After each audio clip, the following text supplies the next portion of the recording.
ॐ सहनाववतु सहनौ भुनक्तु सह वीर्यङ्करवावहै तेजस्विनावधीतमस्तु मा विद्विषावहै। ॐ शान्ति शान्ति शान्तिः। हरिः ओम। कठोपनिषद द्वितीय अध्याय द्वितीय बल्ली मंत्र 2 to 11 and 2 to 12। सूर्य यथा सर्वलोकस्य चक्षुर्न लिप्यते चाक्षुषैर्बाह्यदोषैः एकस्तथा सर्वभूतान्तरात्मा न लिप्यते लोकदुःखेन बाह्यः एको वशी सर्वभूतान्तरात्मा एकं रूपं बहुधा यः करोति तमात्मस्थं येन पश्यन्ति धीरा तेषां सुखं शाश्वतं नेतरेषाम्। गत क्लासे आमादेर এই 2 to 11 सूर्य যথা সর্বলোকস্য চক্ষুর এই মন্ত্র আমরা আলোচনা করেছি। শঙ্করাচার্য ভাষ্য আমরা দুটো প্যারাগ্রাফ আমরা আলোচনা করেছি এবং লাস্ট প্যারাগ্রাফ বাকি আছে যে সূর্য যথা সর্বলোকস্য চক্ষুর ন লিপ্যতে চাক্ষুষের বাহ্য দোষই। শঙ্করাচার্য ভাষ্যতে এটা ব্যাখ্যা করেছেন এই উদাহরণটা যে সূর্য বাইরের যে আমাদের চক্ষুর দোষ বা কোনো বাইরের যে অশুচি অপবিত্র বস্তুর সঙ্গে তার ডিরেক্ট যে স্পর্শ তাতে সূর্য কিন্তু দোষদুষ্ট হচ্ছেন না। এটা ওই চারটে উদাহরণের দ্বারা শঙ্করাচার্য ব্যাখ্যা করেছেন। চারটি উদাহরণ দিয়ে ব্যাখ্যা করেছেন যে ওই যে রজ্জ্বাদীনাম দোষরূপানি সত নাসন্তি।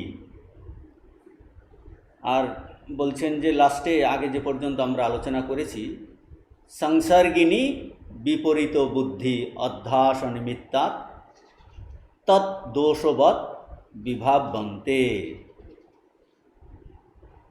যে ওই চারটে যে উদাহরণ দিয়েছিলেন কি উদাহরণ ছিল যে রজ্জুতে সর্প, শুক্তিতে রজত, ঊষর ভূমিতে জল আর আকাশে যে মলিনতা স্বরূপত এইগুলো দোষরূপে সেখানে নাই,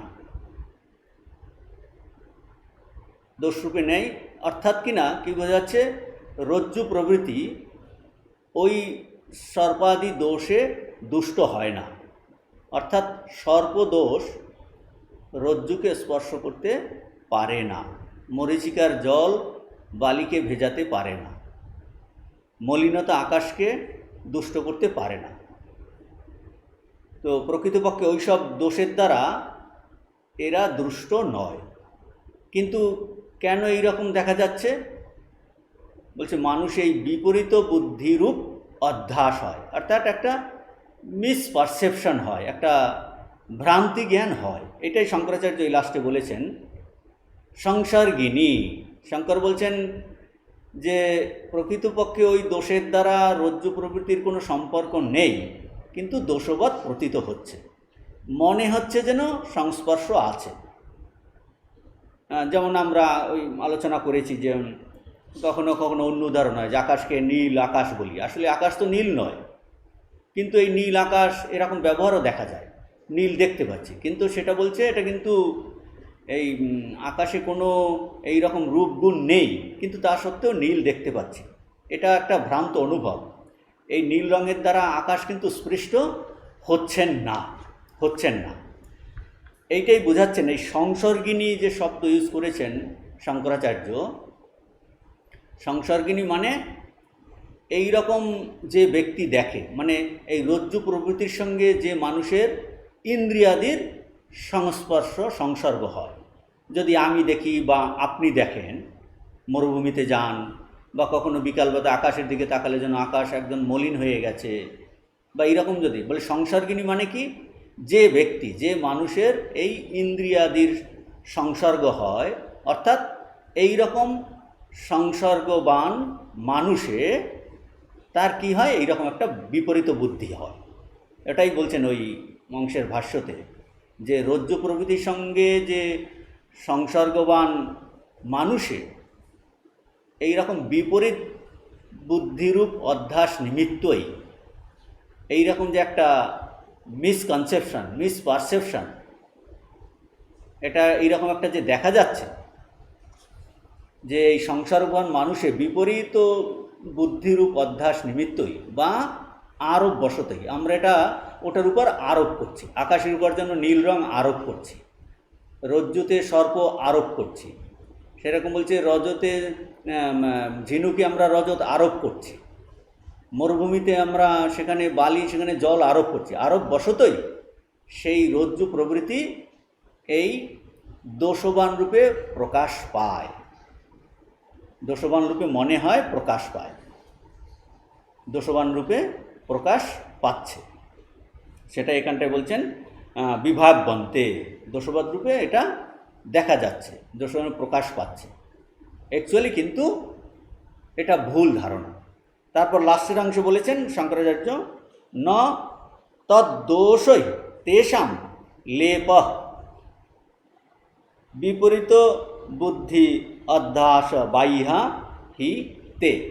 তদ্দোষই মানে ওই যে মানে হলো সর্প, রজত, জল, মলিনতা, এইগুলো তো এই দোষগুলো আমরা দেখছি। তদ্দোষই এই দেশের দ্বারা, তেষাম ন লেপ, তেষাম মানে ওই রজ্জু, শুক্তি, ঊষরভূমি আর আকাশ প্রভৃতি পদার্থের কিছুমাত্র লেপ, লেপ বা সংস্পর্শ হয় না, মানে আকাশ কন্টামিনেটেড হয় না, এই রজ্জুও কিন্তু সর্পদোষ দ্বারা দুষ্ট হয় না, এটা বোঝাচ্ছে। তেষাম ন লেপ, তার দ্বারা দোষদুষ্ট হয় না। কারণ কি?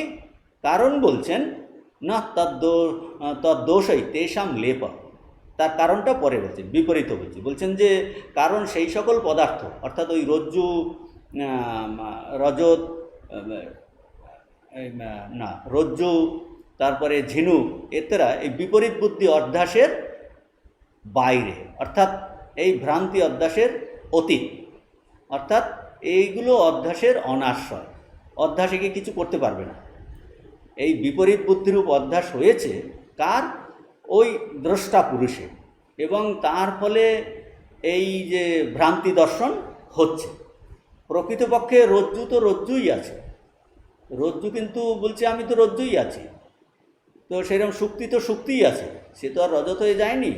মরুভূমিতে বালি বালিই আছে, সেখানে জল কিছু আসেনি, সেই রকম আকাশ আকাশেই আছে।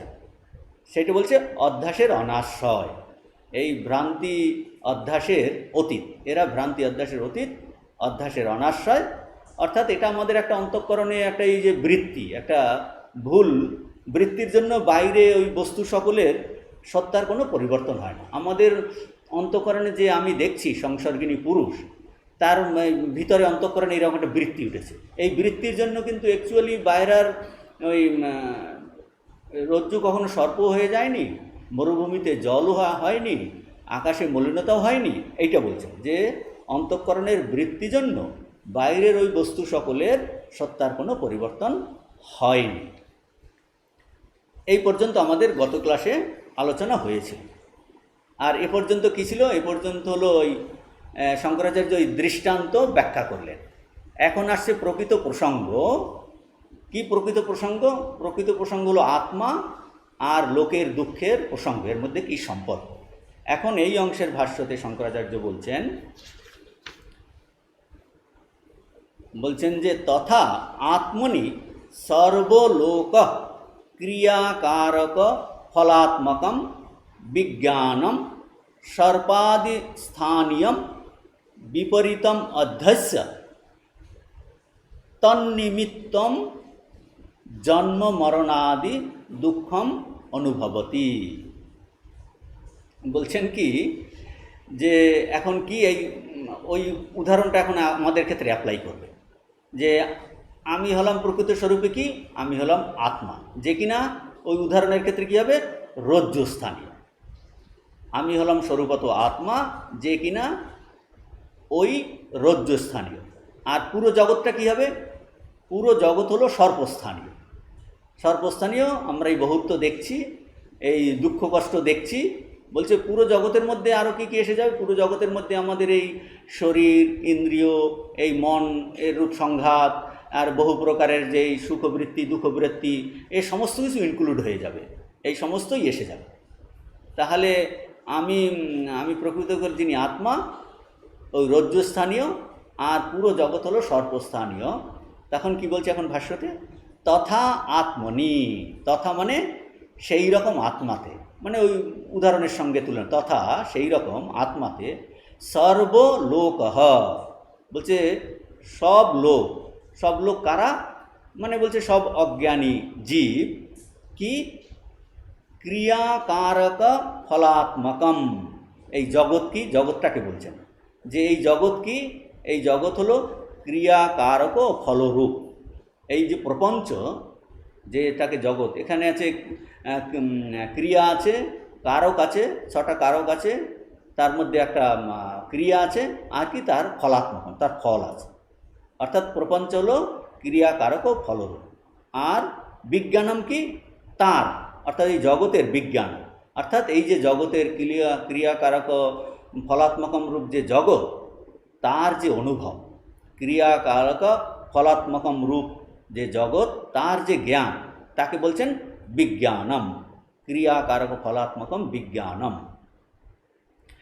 বিজ্ঞান এটাকে বলছে। এখন ক্রিয়াকারক ফলাত্মকম, এটা আমরা বাইরের জগৎ দেখছি, আর তার বিজ্ঞান যা কিনা কোথায়, আমাদের ভিতরে হচ্ছে। আমি বাইরে দেখছি, এখানে কম্পিউটার, এই ফ্যান চলছে, লাইট, তাহলে এগুলো ক্রিয়াকারক, এই জগৎটা দেখছি। তো ক্রিয়াকারক ও ফলাত্মকম যে জগৎ, তার যে বিজ্ঞান, সে বিজ্ঞানটা কোথায়, যা কিনা ভিতরে। আর এই দুটো হলো কি সর্পাদি স্থানীয়ম, এই দুটো হলো সর্পাদি স্থানীয়ম, সর্পাদি স্থানীয়ম। এবং এটা কেন আমরা এরকম দেখছি, বলছেন বিপরীতম অধ্যস্য, মানে বিপরীতম মানে আত্মবিপরীতম, আত্মবিপরীতম মানে অনাত্মা, বিপরীত মানেই অনাত্মা। আত্ম যে কিনা শুদ্ধ চৈতন্য, তার বিপরীতম অনাত্ম, যে চৈতন্য নয়, আত্মবিপরীতম অধ্যস্য, মানে বলা যেতে পারে আত্মবিপরীতমকে অনাত্মরূপম অধ্যস্য। এই যে আত্মাতে, আমি হলাম আত্মা, আত্মনি তথা আত্মনি, তাতে এই অনাত্মরূপম অধ্যস্য, সেইটাকে বলছেন আত্মবিপরীতম অধ্যস্য। তাহলে ক্রিয়াকারক ফলাত্মকম বিজ্ঞানম অনাত্মরূপম অধ্যস্য কি, কি এই বিপরীত বিজ্ঞানের অনাত্মরূপ অধ্যাস করে, বিপরীত বিজ্ঞানের অর্থাৎ অনাত্মরূপ অধ্যাস হয়। তো এই বিপরীত বিজ্ঞানের যে অধ্যাস হয়, সর্পাদেশন বিপরীতম, এই যে বিপরীত বিজ্ঞান, বিপরীতম এই বিপরীত বিজ্ঞানের যে অধ্যাস হয়, তা অ্যাকচুয়ালি অধ্যাস সেটা এই প্রসঙ্গে এসে যায় মায়া, পরে বলবেন এটা, যে মায়ার কারণেই, মায়া মানে এই যে অচিন্ত একটা শক্তি আত্মার, পরে এটা বলছেন, এখানটাতে আসছে, পরের শ্লোকে আরও আসবে। তো বলছেন এই যে বিপরীত বিজ্ঞানের যে অধ্যাস, তা আসলে ওই মায়ার যে দুটো শক্তি, এই বিক্ষেপ শক্তির জন্যই হচ্ছে। আর এই মায়ার আবরণ শক্তির প্রভাবে, একটা হলো আবরণ শক্তি আর একটা বিক্ষেপ শক্তি, এই বিপরীত বিজ্ঞানের যে অধ্যাস, তা এই মায়ার বিক্ষেপ শক্তির জন্য হচ্ছে।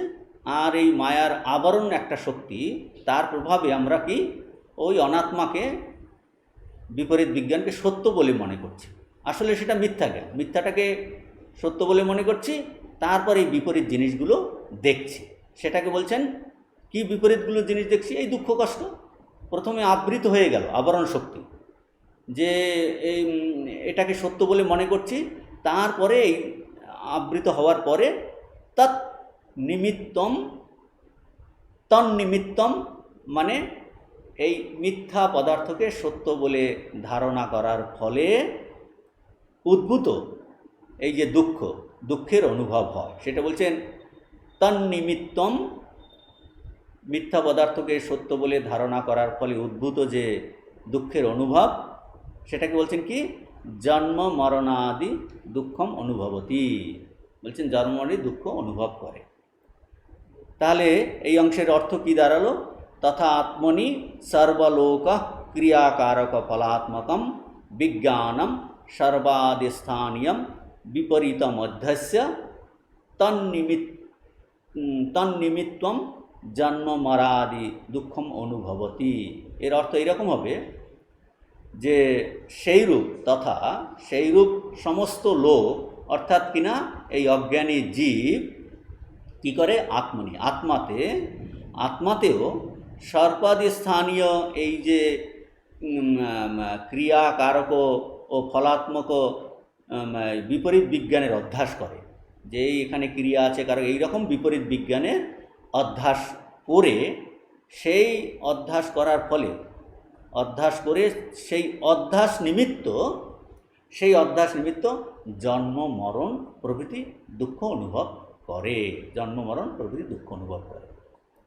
আর শঙ্করাচার্য বলছেন যে এই জন্ম মরণাদি দুঃখ আমরা এই নিজেদের উপর আরোপ করছি। মানে এখানটায় বলতে চাইছেন যে এই জন্ম মরণাদি ইত্যাদিটা আমরা নিজেদের উপর আরোপ করছি, প্রকৃতপক্ষে আমাদের স্বরূপে জন্ম মরণাদি দুঃখ নাই, কিন্তু আমরা নিজের উপর এটা আরোপ করি, বিপরীত বুদ্ধি অধ্যাস নিমিত্ত, এটা বিপরীত বুদ্ধির অধ্যাসের ফলে হচ্ছে। এখন প্রশ্ন আসতে পারে, তবে এই যে জন্ম মৃত্যু দেখছি এটা কি, এটা কার? তাহলে অ্যাকচুয়ালি এই জন্ম মৃত্যু দেহে, আত্মা তো সদা সর্বদাই আছেন, সর্বত্র আছেন।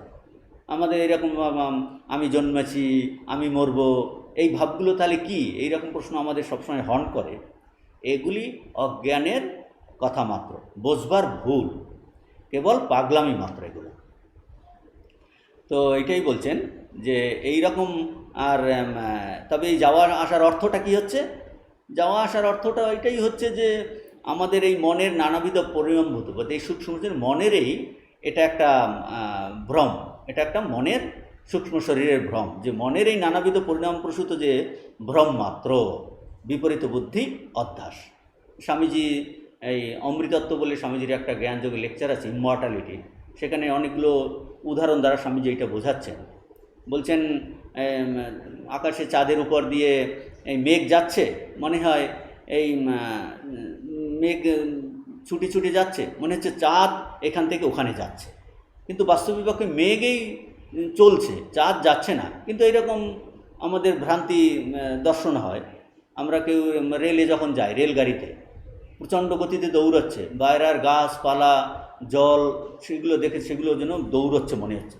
বাস্তবিক পক্ষে এইরকম উল্টো দর্শন আমাদের হয়, কিন্তু প্রকৃতপক্ষে কি সেগুলো দৌড়চ্ছে না। সেই রকম বাস্তবিক পক্ষে তুমি, আপনি, আমি কোথাও যাচ্ছি না, আমরা আসছি না, আমাদের কখনো জন্ম হয়নি, কখনো হবে না, কারণ আমি আত্মাস্বরূপে, আমি অনন্ত, সর্বব্যাপী, সকল কার্যকারণ সম্বন্ধের অতীত, নিত্যমুক্ত ও অজর ও অবিনাশী। স্বামীজি ইমমর্টালিটির লেকচারে এইটা বোঝাচ্ছেন যে হ্যাঁ। তারপরের অংশে ভাষ্যতে বলছেন, নতু আত্মা, নত্বাত্মা, এরকম বলছেন, নতু আত্মা সর্বলোক আত্মাপি সন বিপরীত অধ্যারোপ নিমিত্তেন লিপ্যতে লোক দুঃখেন। এখন বলছেন যে সেই কিন্তু আত্মা কি, প্রকৃত আত্মা বলছেন আত্মা সর্বলোকের আত্মস্বরূপ, অর্থাৎ অন্তরাত্মা হয়েও ওই বিপরীত বুদ্ধির অধ্যাসবশত লোকের অনুভূত সংসার দুঃখে লিপ্ত হন না। বিপরীত বুদ্ধির ফলে আমাদের কি হচ্ছে? বিপরীত বুদ্ধির ফলে আমি স্থূল বা কৃশ, আমি সুখী দুঃখী ইত্যাদি যে জ্ঞান, বলছেন ওই বিপরীত বুদ্ধির অধ্যাসবশত এই ধরনের জ্ঞান হয়, কিন্তু সেটা ভ্রান্তিজনিত। এই অধ্যাসবশত লোকের এই রকম সংসার দুঃখ, যে বিপরীত বুদ্ধির অধ্যাসের জন্য এগুলো অনুভব হচ্ছে, কিন্তু এই প্রকৃত আত্মা ওই আত্মা সর্বলোকের আত্মা অপিসান, সর্বলোকের আত্মস্বরূপ অন্তরাত্মা হয়েও ওই বিপরীত বুদ্ধি অধ্যাসগত লোকের অনুভূত সংসার দুঃখে লিপ্ত হন না। সর্বব্যাপী আত্মা সর্বলোকের অন্তরাত্মা, অর্থাৎ সমস্ত জীবের অন্তরাত্মা হলে তাহলে কি সর্বব্যাপী হলে তো সে সব কিছুকে বেপে আছে, সমস্ত জীবের সূক্ষ্ম শরীরকেও বেপে থাকে। কিন্তু আত্মার এই শুদ্ধ স্বরূপে আমার মন বা জগতের কারও মনের দুঃখ দ্বারা লিপ্ত হয় না। আমি আত্মস্বরূপে এই দুঃখে লিপ্ত নই, আত্মস্বরূপে লোকের দুঃখে লিপ্ত নই। তাহলে দুঃখ যে অনুভব হচ্ছে তা কি বলছে, এটা এই দুঃখ বিপরীত কল্পনা নিমিত্ত। বিপরীত কল্পনা নিমিত্ত অর্থাৎ ভুল করে আমাদের উপর আরোপ করছি, ভুল করে আরোপ করছি। বিপরীত অধ্যারোপ নিমিত্তেন লোক দুঃখে না লিপ্যতে। তাহলে এটা বিপরীত বুদ্ধিবশত, ভ্রান্তি বুদ্ধিবশত আমরা নিজের উপর এটা আরোপ করছি। এই একটা বেদান্তি উদাহরণ দেওয়া হয়, ছোট ছেলে মায়ের করে শুয়ে স্বপ্ন দেখছে সে একলা জঙ্গলের মধ্যে বাঘের তাড়া খেয়ে প্রচণ্ড ভয় পালাচ্ছে, প্রাণ ভয় পালাচ্ছে আর কাঁদছে। মা দেখছে ছেলেটা এরকম ঘুমিয়ে ঘুমিয়ে কাঁদছে, তখন তাকে জাগিয়ে দিলেন। তখন ছেলেটার স্বপ্ন ভেঙে গেল, উঠে গিয়ে দেখছে যে তাকে সে একাও নয় আর বাঘেও তাকে তাড়া করেনি। স্বপ্ন ভেঙে যাওয়ায় কি হলো, ভেঙে যাওয়ার সঙ্গে সঙ্গে তার ওই বিপরীত জ্ঞান দূর হয়ে গেল। তো এই যে আমাদের সুখ দুঃখ এই যে অনুভব হচ্ছে, এটাও এই ভ্রম জ্ঞান জনিত। সুখ দুঃখের অনুভব স্বরূপত আত্মাতেই ভ্রমজ্ঞান নেই। যেমন ওই বাচ্চা ছেলেটির যেই স্বপ্ন মা স্বপ্ন থেকে তুলে দিলেন, এটাও কিন্তু স্বরূপত কিন্তু তার ওই রকম বাঘেও আক্রমণ করেনি। আমাদের ওই রকম আমাদের যে দুঃখ কষ্ট হচ্ছে স্বরূপী আত্মাতে এই রকম কোনো সুখ দুঃখ নেই, এটা বলছেন।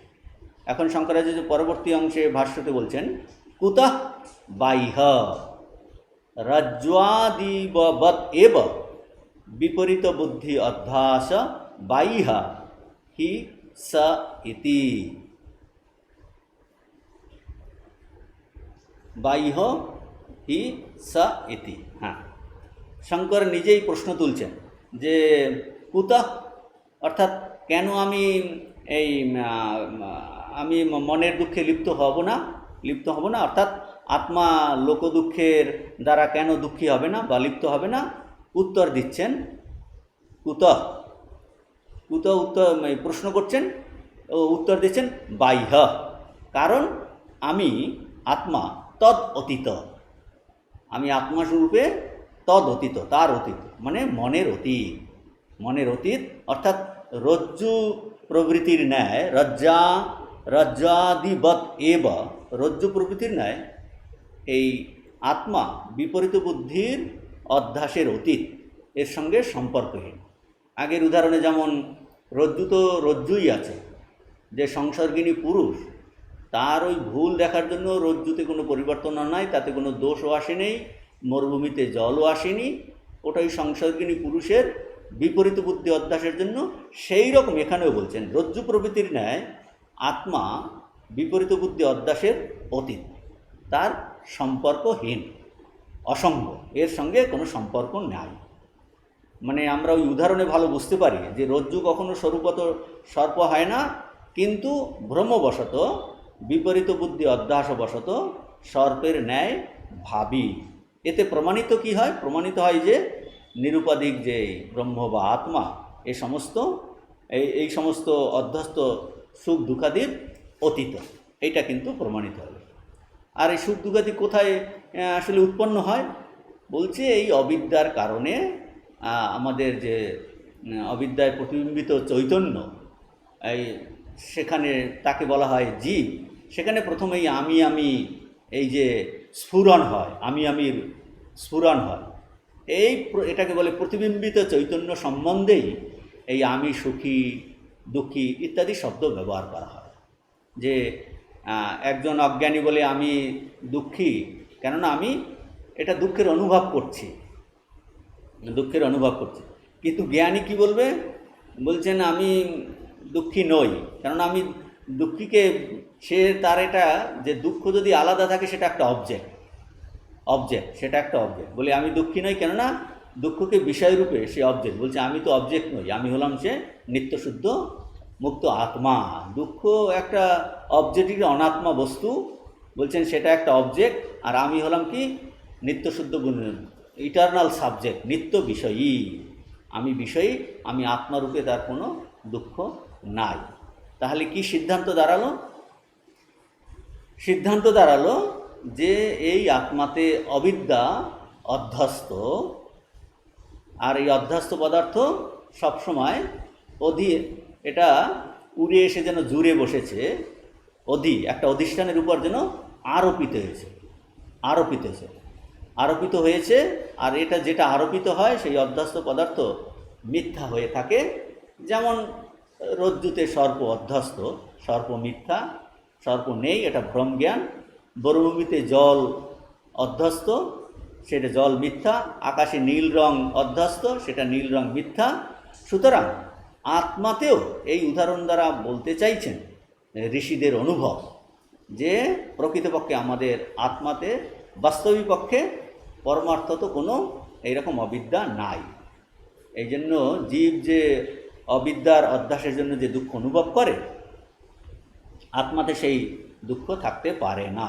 শুদ্ধ আত্মা সমস্ত দোষের অতীত, নিত্যশুদ্ধ, নিত্য মুক্ত, নিত্য বুদ্ধ স্বভাববান। এই বলছেন ন লিপ্যতে লোক দুঃখে না বাহ্য, লোকদুঃখের সমস্ত লোকদুঃখের বাইরে সে অসঙ্গ। যদিও আত্মা সর্বত্র ওতপ্রোত আছে, কিন্তু এই লোকদুঃখের দ্বারা তিনি লিপ্ত হন না। তিনি স্বরূপে তো সর্বদাই কিন্তু নিত্যশুদ্ধ মুক্ত স্বরূপেই আছেন। এইটা এই অংশের ভাষ্য হয়ে গেল। আমরা পরবর্তী মন্ত্রে চলে যাচ্ছি। 2 to 12। एको वशी सर्वभूतांतरात्मा एकम रूपम बहुधा यः करोति तम आत्मस्थम ये अनुपश्यन्ति धीराः तेषां सुखम शाश्वतम न इतरेषां।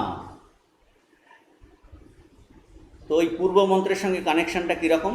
পূর্ব মন্ত্রে বলা হয়েছিল, কি বলা হয়েছে, যে এক অদ্বিতীয়, যে সর্বভূতান্তর আত্মা, তাকে কোনো দোষ স্পর্শ করে না, সে কোনো দোষে লিপ্ত নন, অর্থাৎ সে সর্বদোষ সর্বগুণ বর্জিত এই আত্মা। আর বর্তমান মন্ত্রে তারই অপর অন্য মহিমা বর্ণনা করবেন। সেই বর্ণনাপূর্বক তার যথার্থ অদ্বিতীয় স্বরূপের অনুভবের উপায় বলবেন, আর অনুভব কোথায় হবে, অনুভবের স্থান, আর এই অনুভবের ফল বর্ণনা করবেন এখানটায়। আর এই মন্ত্রটি অত্যন্ত গুরুত্বপূর্ণ মন্ত্র। এখানেও আমরা দেখতে পাবো, কি দেখতে পাবো, জীবাত্মার পরমাত্মার সেই ঐক্যের কথাই বলা হয়েছে, ঐক্য জ্ঞানের কথা নির্দেশ করা হয়েছে, এবং ওই ঐক্য জ্ঞান অপরোক্ষ অনুভবের ফলে তার কথাও বলা হয়েছে।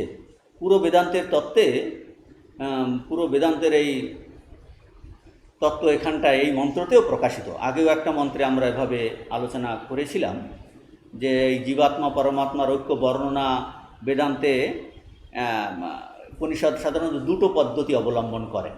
দুটো কীরকম পদ্ধতি? দেখা যায় ঋষি কখনো কখনো শুরু করেন এই জীবাত্মা থেকে শুরু করেন, এবং এর যে লক্ষ্যার্থ চৈতন্যে পৌঁছান, এবং নির্দেশ করেন ওই চৈতন্য হলো ব্রহ্মের সঙ্গে অভেদ। জীবাত্মা থেকে শুরু করছে, পরমাত্মাতে গিয়ে তার সঙ্গে অভেদ বলছে। অর্থাৎ জীবাত্মা থেকে শুরু করে এবং পরে একে পরমাত্মার সঙ্গে অভেদ বলে ঘোষণা করে। এটাকে বেদান্তের যে ল্যাঙ্গুয়েজে যদি বলা যায়, অর্থাৎ কিনা তমপদ লক্ষ্যার্থ থেকে তৎপদ ঐক্য, তমপদ লক্ষ্যার্থ থেকে, তমপদ হলো এই জীব, এর লক্ষ্যার্থ হলো চৈতন্য, আর তৎপদ যে ব্রহ্ম, তারও সেও চৈতন্য স্বরূপ, এই তৎপদ ঐক্য, এই একটা পদ্ধতি। আর একটা দ্বিতীয় পদ্ধতি হলো যে ঋষি শুরু করছেন তৎপদ ব্রহ্ম থেকে শুরু করেন, এবং পরে দেখান ওই ব্রহ্মই হলো জীবের প্রকৃত স্বরূপ। মানে একটা জীবাত্মা থেকে শুরু করছে, আর একটা তৎপদ ব্রহ্ম থেকে শুরু করছে। আমরা আগে যে মন্ত্র 2 to 8 মন্ত্র আমরা আলোচনা করেছি, সেখানটাই ছিল ইয় এষা সুপ্তেষু জাগর্তি কামম কামম পুরুষ নির্মিমান। তারপরের লাইনে ছিল তদেব শুক্রম তদ ব্রহ্ম। সো ওই মন্ত্রতে জয়েশ সুপ্তেষু জাগর্তি, এখানে ওই ত্বম্পদ লক্ষার্থ এবং পরে এই তদেব শুক্রম তদ ব্রহ্ম এই বর্ণনা দেখতে পাই। এই তম্পদ লক্ষার্থকে ব্রহ্মের সঙ্গে অভেদ বলা হয়েছে। তম্পদ থেকে অর্থাৎ ওই মন্ত্রে জীবাত্মা থেকে শুরু করে পরে পরিণতি কী হলো, ব্রহ্ম বা পরমাত্মা। বর্তমান মন্ত্র 2 to এই মন্ত্রটাতে আমরা দেখতে পাই 2 to 12, কিন্তু বিপরীত পদ্ধতি দেখতে পাই। ঋষি শুরু করছেন ব্রহ্ম থেকে, যিনি জগৎ কারণ, এবং পরে দেখাচ্ছেন ওই ব্রহ্মই জীবাত্মা ছাড়া আর কেউ নয়। একো বশী সর্বভূতান্তরাত্মা একম রূপম বহুদা ইয়ক করতি। এখানে কি দেখতে পাচ্ছি, ওই পরমাত্মা বা ব্রহ্ম হলেন জগৎ কারণ বশী, নিয়ন্ত্রণ করছেন। তম আত্মস্থম, এই যে নিজেকে এই আত্মস্থম বুদ্ধিতে দেখে, মানে ওই ঐক্য বলছেন তাকেই তমাত্মস্তম, এখানে ঐক্যের কথা বলছে, আর ঐক্যের জ্ঞানও বলছেন। এই অনুপশ্যন্তি মানে ওই ঐক্য জ্ঞানের কথা বলছেন, তারপরে বলছেন তেষাম সুখম ইত্যাদি, ওই ঐক্য জ্ঞানের ফল বলছেন। তো এখানে শুরু করছেন এই ব্রহ্ম থেকে, যিনি জগৎ কারণ, সেখান থেকে শুরু করছেন, দেখাচ্ছেন তিনি আমাদের প্রকৃত স্বরূপ। যে এইরকম অনুভব করে তার এই কিন্তু শাশ্বত শান্তি। এই আমরা মূল মন্ত্রের অর্থতে যদি দেখি, যে মূল মন্ত্রতে বলছেন ইয়ঃ বশী সর্বভূতান্তরাত্মা,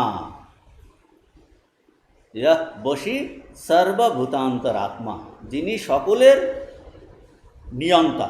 বশী মানে নিয়ন্তা, যিনি সকলের বশী নিয়ন্তা, সর্বভূতের অন্তরাত্মরূপে কি এক মানে এক অদ্বিতীয় হয়েও, এক সন একম রূপম বহুদা ইয়ক করতি, এক অদ্বিতীয় হয়েও কি করেন, স্বকীয় অদ্বিতীয় সত্তা মাত্রকেই, নিজের যে স্বকীয় অদ্বিতীয় সত্তা, সেই অদ্বিতীয় সত্তা মাত্রকেই কি করেন, এই উপাধি ভেদে অনেক প্রকার করেন। বহুদা ইয়ক করতি, একম রূপম বহুদা যক করতি, স্বকীয় অদ্বিতীয় এই সত্তা মাত্রকেই উপাধিভেদে অনেক প্রকার করেন। তম আত্মস্থম বলছেন তাকে, ইয়ে ধীরা তম ইয়ে ধীরা আত্মস্থম অনুপশ্যন্তি, তাকে যে বিবেকী ব্যক্তিগণ সাক্ষাৎ অনুভব করেন। কীরকম, তাকে যে বিবেকী ব্যক্তিগণ এই আচার্যের উপদেশ অনুযায়ী নিজ বুদ্ধিতে অভিব্যক্ত রূপে দর্শন করেন, অনুভব করেন। যারা এরকম করবেন তাদেরই তেষাম সুখম, বলছেন তেষাম শাশ্বতম সুখম ন ইতরেশাম, তাদের এই শাশ্বত সুখ, চিরন্তন সুখ বা আত্মানন্দ লাভ হয়, অন্য কারো হয় না। অর্থাৎ অন্য কারো হয় না মানে অনাত্মদর্শীর হবে না, এই হলো এর সাধারণ অর্থ। যে ব্রহ্ম থেকে শুরু করছেন, তিনি কি, তিনি বশী, সর্বভূতান্তরাত্মা এক হয়েও, অদ্বিতীয় হয়েও তিনি এই বহু সৃষ্টি করছেন। শঙ্করাচার্য ভাষ্যতে বলবেন তার অচিন্ত শক্তি আছে, অচিন্ত শক্তিত্বাৎ বহুদা করতি, তিনি বহু হয়েছেন, যিনি তাকে এই নিজের বুদ্ধিতে অভিব্যক্ত রূপে চৈতন্য আকারে অনুভব করবেন, আচার্যের উপদেশ নিয়ে অনুভব করবেন। সেই যে ধীর ব্যক্তি, বিবেকী ব্যক্তি, তারই কিন্তু শাশ্বত সুখ, নিত্য আত্মানন্দ সুখ লাভ হয়, অনাত্মদর্শীর আত্মানন্দ সুখ লাভ হয় না। আমরা ভাষ্যতে চলে যাচ্ছি। কিঞ্চ সহি পরমেশ্বর সর্বগত স্বতন্ত্র এক ন তৎ সম অভ্যাদিকো বা অন্য অস্তি বশি সর্বম হি অস্য জগৎ বশে বর্ততে। এই পর্যন্ত আমরা দেখছি। প্রথমে শুরু করছেন শঙ্করাচার্য ভাষ্য কিঞ্চ দিয়ে, আরও, অধিকন্তু। এই কিঞ্চ কথা বলার, অধিকন্তু বলার অর্থ হলো যে পূর্বমন্ত্রে যে বিষয় আলোচিত হয়েছে সেই সম্বন্ধে আরও বিস্তার করে বলছেন। আসলে যমরাজ এই নচিকেতা কর্তৃক যে জিজ্ঞাসিত আত্মার স্বরূপেরই বর্ণনা করছেন, ওই বর্ণনাই চলছে। এখন আর যমরাজ উবাচে সব নেই, যে এই আত্মস্বরূপেরই বর্ণনা চলছে। তাহলে কি অর্থ কি? কিঞ্চ সাই পরমেশ্বর, এই অংশের অর্থ হলো আরও কথা এই যে কি সেই পরমেশ্বর কি সর্বগতা, অর্থাৎ সর্বব্যাপী, তিনি স্বাধীন, স্বতন্ত্র ও এক। অর্থাৎ এক কথার অর্থ কি বলছেন, তার সমান বা তার অপেক্ষা অধিক মহত্তর আর কেহ নাই। তিনি বশী, নিয়ন্তা, অর্থাৎ সমস্ত জগৎ তার অধীনে অবস্থান করে। এই হলো সাধারণ অর্থ। সাধারণ অর্থ আমরা একটু বোঝার চেষ্টা করব যে এই আত্মার স্বরূপ, তার মহিমা বলছেন ভাষ্যকার। এখানে আত্মাকে কি বলছেন? আত্মাকে পরমেশ্বর বলে নির্দেশ করছেন।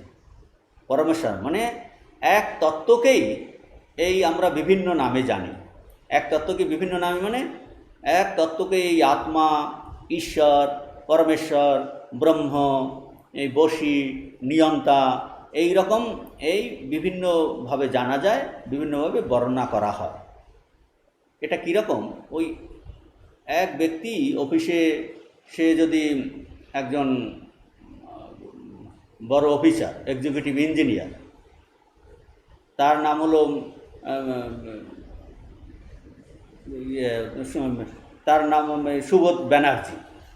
তো সে বাড়িতে কিন্তু সে মায়ের কাছে ছেলে সুবোধ, তার সে একটা ক্লাবের সেক্রেটারি মিস্টার ব্যানার্জি, ওখানে এক্সিকিউটিভ ইঞ্জিনিয়ার। তো বলছেন যে একজন এই ব্যক্তি অবস্থা পরিস্থিতিতে বিভিন্ন হয়। তো সেই রকম এই জগতের পিছনে আমরা রিয়েলিটি যদি খুঁজি, কি ব্রহ্ম। আর যদি এই জগৎ কে চালায়, কি সৃষ্টি করেন, বলতে তখন নাম হয় ঈশ্বর, পরমেশ্বর আমরা বলি, তাকে নিয়ন্তা বলি। আর আমার মধ্যে কি সত্য আছে, তখন তার নাম হয় এই আত্মা। তার মানে এই একই তত্ত্ব, এই আত্মা, পরমেশ্বর, ব্রহ্ম, এই বিভিন্ন পরিস্থিতিতে ওই এক তত্ত্বেরই নাম। তো শঙ্করাচার্য এখানে এই আত্মার স্বরূপ মহিমা বর্ণনা করতে গিয়ে এখন ভাষ্যকার এই আত্মাকে পরমেশ্বর বলে নির্দেশ করছেন। আর এক কথার অর্থ কি বলছেন এখানটায়? না তৎসম অভ্যধিক বা অন্য অস্তি। এক মানে দ্বিতীয় কেউ নেই, অদ্বিতীয়, যার দ্বিতীয় কেউ নেই। আর দ্বিতীয় কেউ না থাকলে সে তো স্বতন্ত্র হবেই। সে তো স্বতন্ত্র মানে সে পরতন্ত্র নয়, কারণ দ্বিতীয় কেউ তো নেই, পরতন্ত্র হওয়ার কোনো প্রশ্নই আসে না। মানে আত্মা বিলকুল একলা যে, আর যে কিনা একলা সে তো সর্বগত, সর্বব্যাপী, এক অদ্বিতীয়। সুতরাং তিনি সর্বব্যাপী হতে বাধ্য, আর কেউ নেই। আর আত্মা একলা মানে তার কোনো আর সাহায্যের দরকার নেই। ন তৎ সম না অভ্যধিক কুতন্য, তার বরাবর কেউ নেই, তার থেকে মহত্তর কেউ নেই, আর অধিক কোথা থেকে হবে। এই রকম যিনি, তাকে বলে এক।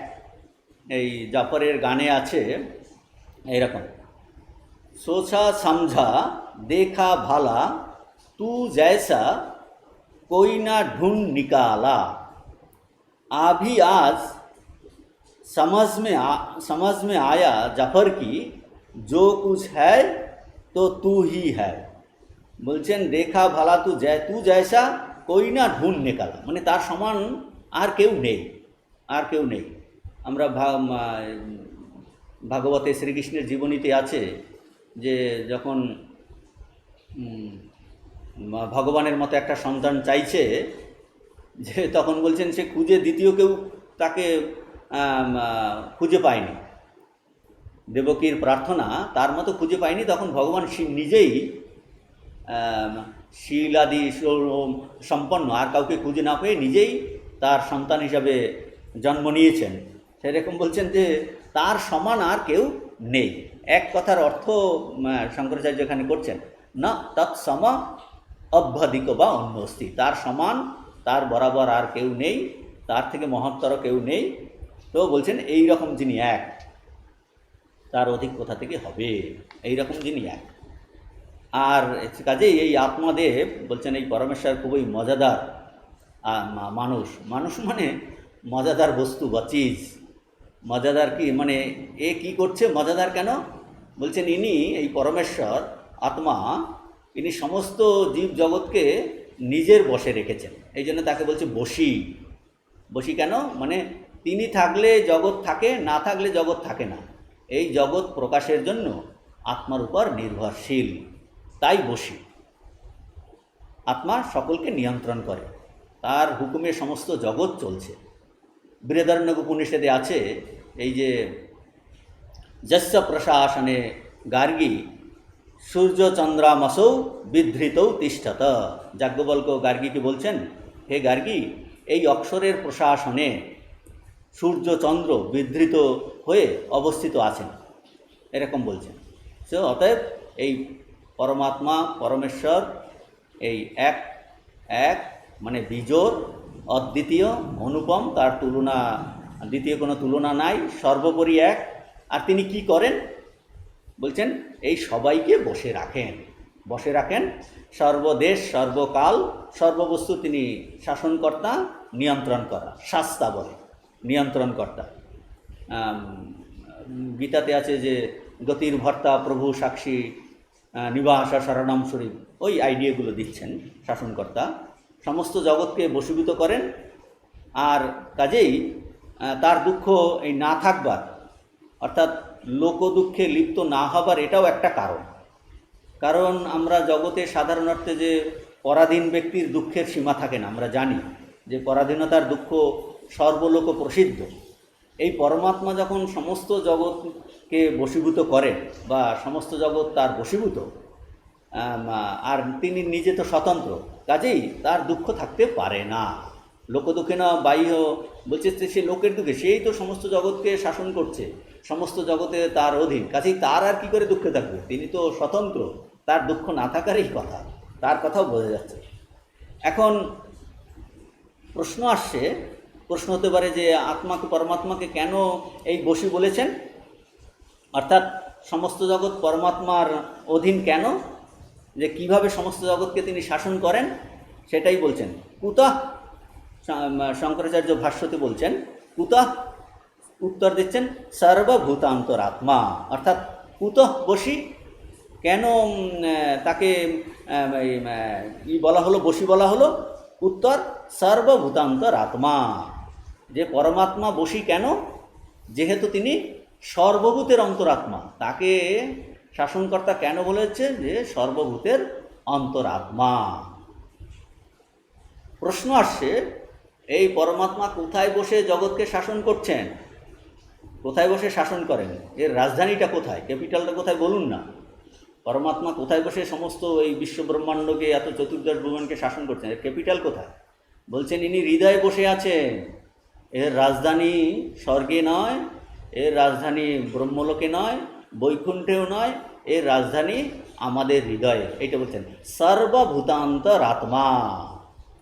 এই যে পরমেশ্বর পরমাত্মা, তিনি সমস্ত জগৎকে বসে রেখেছেন, নিয়ন্ত্রণ করছেন।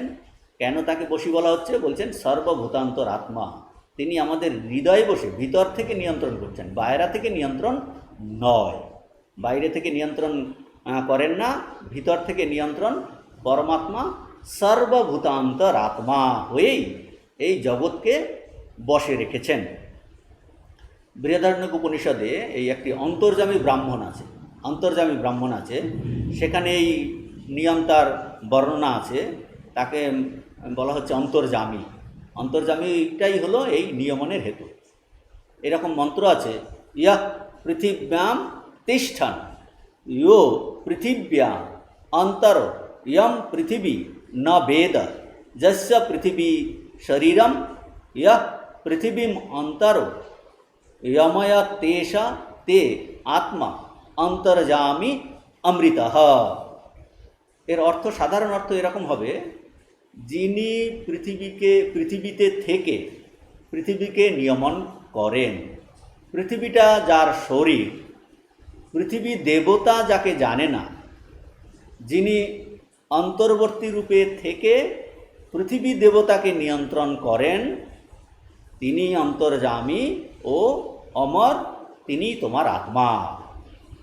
এই রকম অনেকগুলো মন্ত্র পরপর আছে বৃহদারণ্যক উপনিষদে, জলের, অগ্নির, বায়ু, এইভাবে যিনি জল, অগ্নি, বায়ু ইত্যাদি সবের ভিতরে থেকে শাসন করেন। তারপর বলছেন এর সাথে আত্মা অন্তর্যামী অমৃত, অর্থাৎ এই রকম বাইরের সব উদাহরণ দিয়ে এই সমষ্টিকে যিনি প্রশাসন করছেন বলে আমাদের একটা মনে হয়, একটা ধারণা হয়, সেই পরমেশ্বরই, সমষ্টিকে যিনি এইরকম প্রশাসন করছেন, ওই পরমেশ্বরই তোমার হৃদয়, গার্গীকে বলছেন, তোমার হৃদয় অবস্থান করে তোমারও অন্তর্যামী, তোমার আত্মা, তিনি অমৃত স্বরূপ। অর্থাৎ আমাদের সবাইকে তিনি নিয়ন্ত্রণ করছেন, তিনি আমাদের প্রত্যেকেরই অন্তর্যামী, আমাদের আত্মা, তিনি অমৃত স্বরূপ। এই হলো অন্তর্যামী ব্রাহ্মণ, যে তিনি কি করে নিয়ন্ত্রণ করেন, শাসন করেন, বাইরে থেকে নয়, বলছেন অন্তর্যামী রূপে। তাহলে ওই অন্তর্যামী ব্রাহ্মণ বৃহদারণ্যক উপনিষদে। অতএব যে কেন বসি, সর্বভূতান্তর আত্মা, সকল ভূতের অর্থাৎ সকল প্রাণীর এবং সকল পৃথিবীর প্রভৃতিরও অন্তরাত্মা। আর যে যার অন্তরাত্মা হয় সে তাকে নিয়মন করবেন। আর এই এখন আরও আমাদের মনে প্রশ্ন আসতে পারে, শঙ্করাচার্য এইগুলো সব উত্তর দিচ্ছেন, যে আচ্ছা, এই পরমাত্মা কেন সর্বভূতের অন্তরাত্মা? এই কেন প্রশ্নের উত্তরে বলছেন, যেহেতু পরমাত্মা হলো জগৎ কারণ। সর্বভূতের অন্তরাত্মা তিনি কেন হতে যাবেন? কারণ পরমাত্মাই হলো সমস্ত জগতের কারণ। মূল মন্ত্রে ঋষি বলছেন কি, একম রূপম বহুধা ইয়ঃ করতি। পরমাত্মা এক অদ্বিতীয় হয়েও নিজের এই চৈতন্য স্বরূপকে এই বহু প্রকারে বিভক্ত করেন, উপাধির দ্বারা, উপাধি ভেদে বহু প্রকারে বিভক্ত করেন। নাম রূপাদিযুক্ত উপাধি হয়ে বহুরূপে প্রতীয়মান হন। আবার আমাদের প্রশ্ন আসে যে যিনি এক অখণ্ড, তিনি বহু হন কেমন করে? আসলে এক বহু হয়নি, এক কখনো বহু হয়নি। তবে যা বহুরূপে আমরা দেখছি, এটা তিনি প্রকাশ করছেন, সমস্তই তিনি প্রকাশিত হচ্ছে আত্মস্বরূপের দ্বারা। এই জন্য বলা হয় যে এই পরমাত্মা বা চৈতন্য এই বহুরূপে যেন নিজেকে বিভক্ত করেছেন, তিনি অ্যাকচুয়ালি বহু হননি। এইগুলো এই মিডিয়ামের জন্য, উপাধির জন্য আমরা এই একজন মানুষ, আলাদা একজন মানুষ, একটা পশু, একটা পাখি, গাছ, এইরকম আলাদা আলাদা এইরকম একটা নাম রূপের আবরণ দেখা যাচ্ছে বলে এরকম বলে। ঠাকুর বলছেন যে এক সর্বত্র, মায়েরই বলছি, আমি সর্বত্র এক চৈতন্য দেখছি। তিনি দেখলেন এইরকম যে একজন বসে আছে, সমস্ত লোক, তারপর বলছেন একজন মুসলমান শানকিতে দিয়ে ভাত খাওয়ালো, আমাকেও খাওয়ালো, ভিতর থেকে বলছেন জীবাত্মা বেরিয়ে সব কিছু আস্বাদন করলো। মানে বলতে চাইছেন যে সর্বত্র এক চৈতন্যই দেখছে, যে সমস্ত জগৎটা বলছেন কীরকম যেন চৈতন্যতে জোরে আছে। যেমন বৃষ্টির জলে সমস্ত সর্বত্রই প্যাস করে, সেরকম সর্বত্র চৈতন্য জড়িত হয়ে আছে। বলছেন যে এক চৈতন্য কখনো বহু হননি। এই নামরূপের উপাধির দ্বারা আমাদের মনটা নামরূপে আসক্ত, রূপাসক্ত মন, সেই জন্য আমরা ভাবি এইগুলো আলাদা আলাদা, নামরূপেই বহুধ দেখা যায়। এর পরের অংশে ভাষ্যতে বলছেন, এই ব্যাখ্যা করলেন যে কুত সর্বভূতান্তর আত্মা।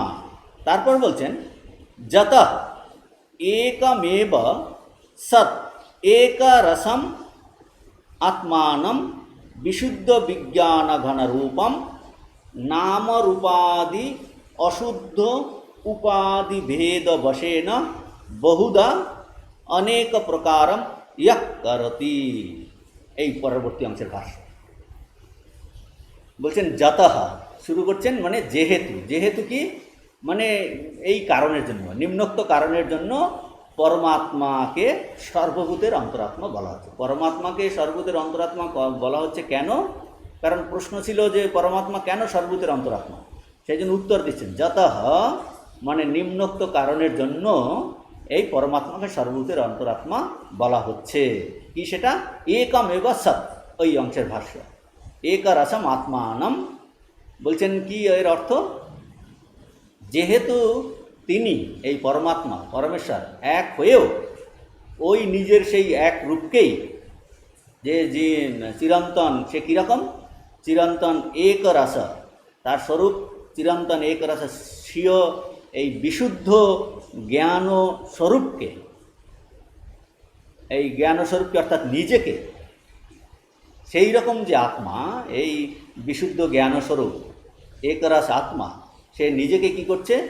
নাম রূপ প্রভৃতি বিভিন্ন অশুদ্ধ উপাধি ভেদ অনুসারে অনেক প্রকার করে থাকে।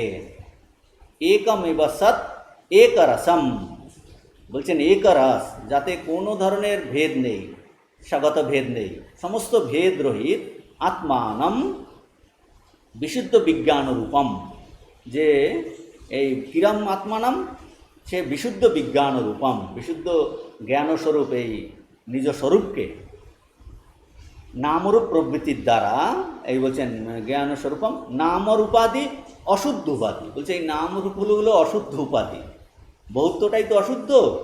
বলছে নামরূপাদি অশুদ্ধ উপাধি ভেদে না, নামরূপ প্রভৃতি অশুদ্ধ উপাধি ভেদ অনুসারে অনেক প্রকার করে।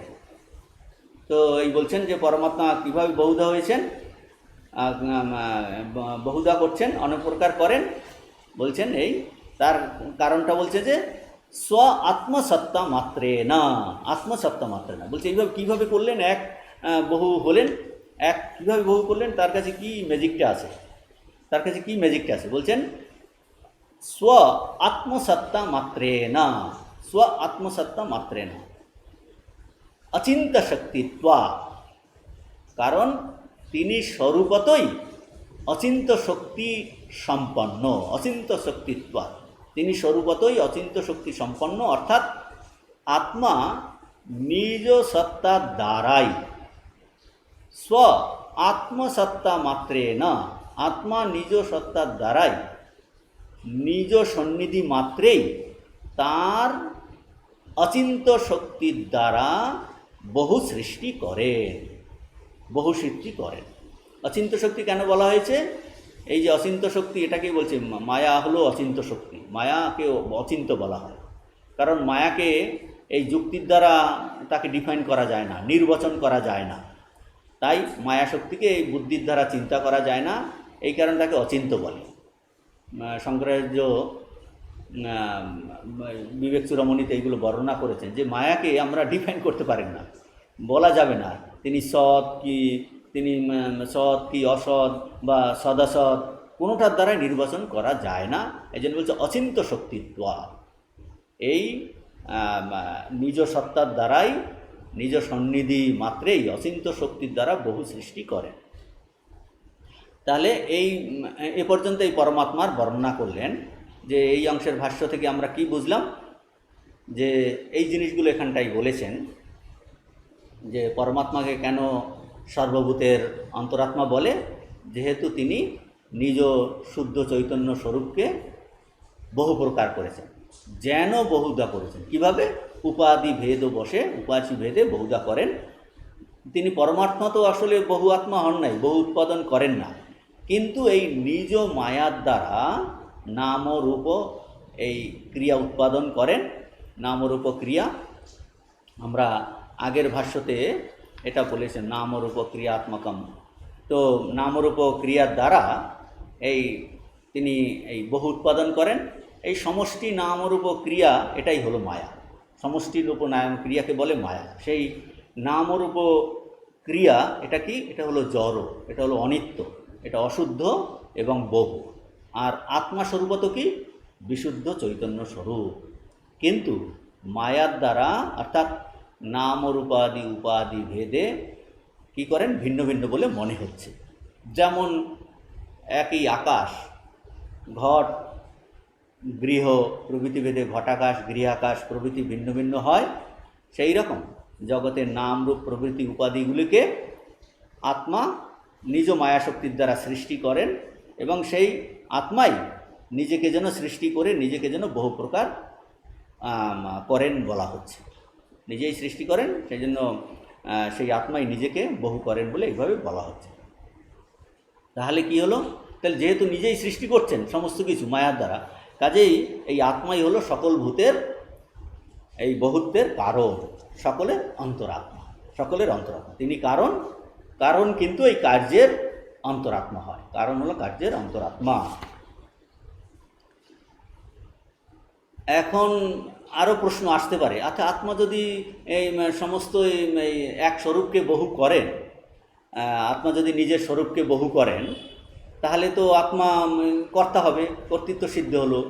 আর যিনি কর্তা তাকে কিন্তু বিকার প্রাপ্ত হতে হবে, মানে কর্তৃত্ব থাকলে বিকারত্ব থাকবে, বিকারত্ব প্রাপ্ত হবে।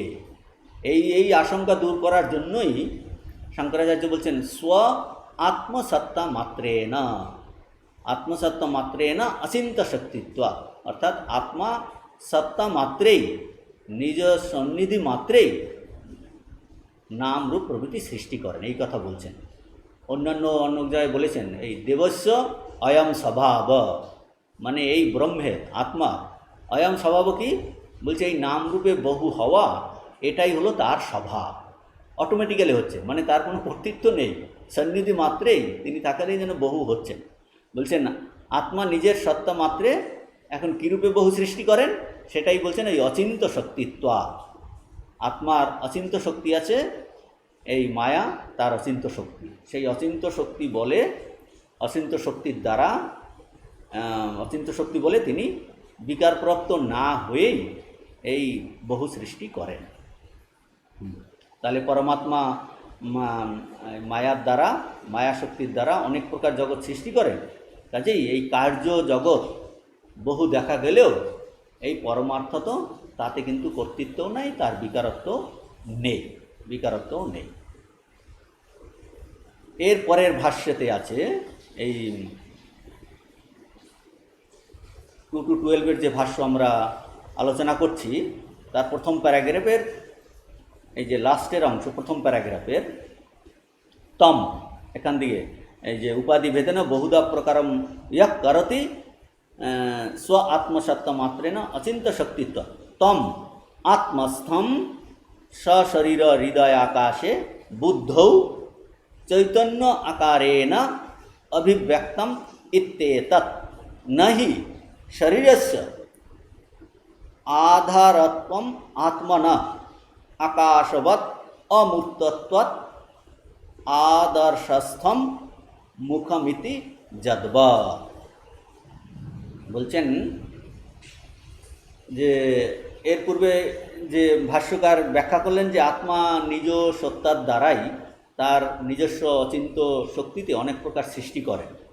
এখন উপনিষদ বলছেন সেই পরমাত্মা কোথায় থাকেন, পরমাত্মা কোথায় থাকেন, তার রাজধানীটা কোথায়? বলছেন তিনি আত্মস্থ, অর্থাৎ নিজের শরীরের মধ্যে, তম আত্মস্থম সশরীর হৃদয় আকাশে বুদ্ধৌ চৈতন্য আকারেণ অভিব্যক্তম ইত্যেতৎ। তিনি আত্মস্থ, অর্থাৎ নিজ শরীরের মধ্যে হৃদয় আকাশ আছে, সেই হৃদয় আকাশে যে বুদ্ধি আছে সেই বুদ্ধিতে চৈতন্য রূপ অভিব্যক্ত, চৈতন্য রূপে অভিব্যক্ত প্রকাশমান। এই হলো আত্মস্থ শব্দের অর্থ করছেন। আত্মস্থ শব্দের অর্থ হলো এটা যে শরীরের মধ্যে যে হৃদয়, তাতে যে হৃদয় আকাশ আছে, সেই হৃদয় আকাশে যে বুদ্ধি আছে সেখানে তিনি চৈতন্য রূপে অভিব্যক্তম প্রকাশমান, এটা ব্যাখ্যা করলেন যে অভিব্যক্তম ইত্যেতৎ, এই আত্মস্থম শব্দের ব্যাখ্যা করলেন শঙ্করাচার্য। তারপর বলছেন নহি শরীরস্য আধারত্বম আত্মনা আকাশবৎ অমূর্তত্বাৎ আদর্শস্থম মুখমিতি যদ্বৎ। এই অংশের অর্থ কি? আকাশের ন্যায় অমূর্ত মানে পরিচ্ছেদ শূন্য আত্মার পক্ষে, আত্মা তো সর্বব্যাপী, কাজেই এই জন্য উদাহরণ দিয়ে বোঝাচ্ছেন আকাশের ন্যায় অমূর্ত আত্মার পক্ষে এই শরীর কখনোই আধার বা আশ্রয় হতে পারে না। সেটা কীরকম বলছেন, দর্পণে প্রতিবিম্বিত মুখকে যেমন দর্পণস্থিত মুখ বলা হয়, এই হলো সাধারণ অর্থ। তো আমরা এই ভাষ্যের অংশ আরেকটু গভীরে বোঝার চেষ্টা করব। বলছেন যে আধারাস্তম মানে তাহলে কি বললেন এখানটায়, তম এই আক্ষরিকভাবে আগের যে আত্মস্তম কথার অর্থ শঙ্করাচার্য করছেন, আত্মস্তম মানে আক্ষরিক অর্থে আত্মা এখানে শরীর, আত্মস্তম কথার হলো আত্মা হলো দেহ আর স্তম হলো স্থিত। তাহলে ভাষ্যকার এই স্থিত শব্দের অর্থ করেছেন অভিব্যক্ত, তিনি কিন্তু শরীরে লোকেশন করেননি। বলছেন আত্মস্তমের অর্থ করেছেন নিজ শরীরের মধ্যে যে হৃদয়াকাশ আছে, সেই হৃদয়াকাশে যে বুদ্ধি আছে, সেই বুদ্ধিতে চৈতন্যরূপে অভিব্যক্ত। কারণ কি, আমরা ওই অংশ বুঝবো, তারপরে এই উদাহরণটাও বুঝবো। যে আমরা যদি বলি এই আত্মা শরীরে স্থিত, সেক্ষেত্রে শরীরটা কি হবে, শরীর হবে কিন্তু আধার, আর আত্মা হবে কিন্তু আধেয়। এই আধার আধেয় ভাবে, কাজেই আধেয় হলো আত্মা, সে আধারে, এই আধারের অর্থাৎ শরীরের উপর নির্ভরশীল হবে। আমরা একটা দুধ রাখছি একটা বাটিতে, তাহলে বাটিটা ভেঙে গেলে দুধও ছিঁড়িয়ে যাবে, তার মানে বাটিটা হলো আধার, দুধ কিন্তু আধেয়। তাহলে আধেয় দুধ যেমন আধারের উপর নির্ভরশীল হবে। শঙ্করাচার্য বলছেন যে এই শরীর যদি আধার হয় আত্মার, বলছে সেটা তো সম্ভব নয়। কেন সম্ভব নয়? কারণ শরীর আত্মার আধার হলে শরীরকেও আত্মার থেকে বেশি ব্যাপক হতে হবে, আরও বেশি ব্যাপক হতে হবে, অর্থাৎ কমপক্ষে আত্মার সমান ব্যাপক হতে হবে। অথচ আমরা এই আত্মা হলো অমূর্ত সর্বব্যাপী, আর শরীর তো আমরা দেখতে পাচ্ছি শরীর হলো সীমিত, এর রূপ আছে মূর্ত বস্তু। কাজেই এই শরীর কিন্তু আত্মার আধার হতে পারে না, এইটাই বলছেন। শরীরস্য আধারত্বম নাস্তি ন, বলছেন আধারত্বম না, কেননা আত্মা হলো আকাশবৎ অমূর্তত্বা, সেই জন্য শরীর এই আত্মার আধার হতে পারে না, আত্মার আধার হতে পারে না। আত্মা হলো অমূর্ত, আকাশের মতো সর্বব্যাপী, সেই রকম শরীরেস্য আত্মন আধারত্বম ন। তাহলে উপনিষদ কেন বলছেন আত্মস্তম? বলছেন শঙ্করাচার্য বলছেন আত্মস্তম কথাটা ওই আক্ষরিক অর্থে নিলে হবে না, এটা একটা ফিগারেটিভ এক্সপ্রেশন, মানে সাধারণ অর্থ নিলে হবে না, এর গভীর অর্থ আছে কি তা বোঝার জন্য ওই উদাহরণ দিয়েছে। কি উদাহরণ? আদর্শস্থম মুখমিতি যদ্ব, বলছেন আয়নাতে আমরা মুখ দেখি, তা আয়নাতে মুখ মানে আয়নাতে প্রতিবিম্বিত মুখকেই বোঝায়, আয়নাতে মুখ অবস্থিত নয়, আয়নাতে কিন্তু মুখ নেই।